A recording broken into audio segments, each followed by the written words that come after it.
giudiziario, ma c'era Coico, la cui vicinanza spesso era solo data dall'appartenenza allo stesso ceto sociale, mentre la frattura vera esisteva con quei pochi che erano ancora favorevoli all'ingerenza austriaca in Piemonte, anche a dispetto del re, il quale dal 1815 al 20 non fece altro che lottare dignitosamente e fermamente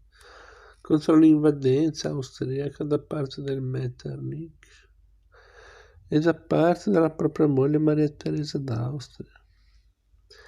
forse più invadente del ministro, e non si lasciò allettare dalle lusinghe di padre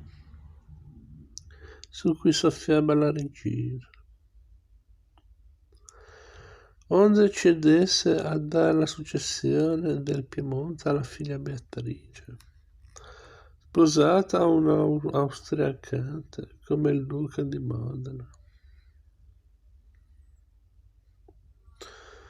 Rifiutò il re di far parte di una lega di stati italiani, perché di essa avrebbe fatto parte l'Austria, che sarebbe divenuta preponderante. Egli, il re, sarebbe stato propenso ad accettare una blanda Costituzione, preparata da Prospero Balbo, se il conte Borgarelli, primo presidente del Senato, non gli avesse ricordato con non velato rimprovero di non lasciare che mani indiscrete modificassero le vetuste e venerande leggi. Egli si astenne sempre da ogni reazione e spesso sorpreso ottusi e ritrivi nel non voler distruggere ciò che di bene il recente passato aveva depositato.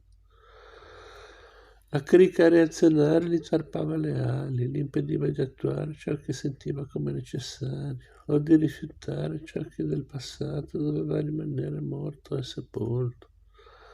Certo, non aveva l'animo di accogliere le aspirazioni italiane nate dalla rivoluzione francese. Non c'era in lui spirito drammatico né eroico, ma pacifico, e quando si trattò di assumere una posizione di fronte ai fatti del 21, preferì abdicare. Gli antichi accademici concordi e fatti adulti nel clima napoleonico, ma con la fede dei padri, erano ora uomini ricchi di una duplice esperienza e si riunivano al Caffè Colonne, via di Po, angolo via Ambasciatori. Si ritrovavano perciò Luigi Provana del Sabbione, Ferdinando e Cesare Balbo, Carlo Vidua, Giacinto Collegno, Casimiro Massimino, Roberto d'Azeglio, Turinetti di Priero, Ilario Pettiti, di Roreto,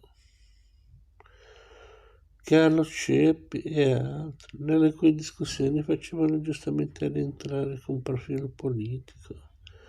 tutto il portato di quegli studi atti ad ammodernare la vita economica e sociale del Piemonte.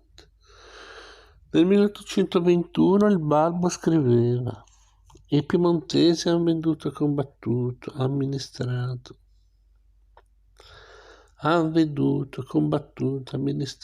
studiato assai nei 20 anni trascorsi, assai più di quel che non appaia e che non crede al governo. Fra loro, infatti, si discuteva di Guardia Nazionale, di Consiglio di Stato, di vie di comunicazione, di dogane, della partecipazione del popolo al governo, della rappresentanza, di richiamare i migliori elementi del periodo napoleonico per non defraudare il paese di capacità produttive ed esperti, del mantenimento dei gradi militari conquistati dagli ufficiali a prezzo di sangue nell'armata napoleonica italiana ed imperiale, e persino nel mantenere l'uguaglianza dei cittadini di fronte alla legge instaurata sotto la Repubblica. Essi avrebbero voluto fare della monarchia l'interprete della nuova società.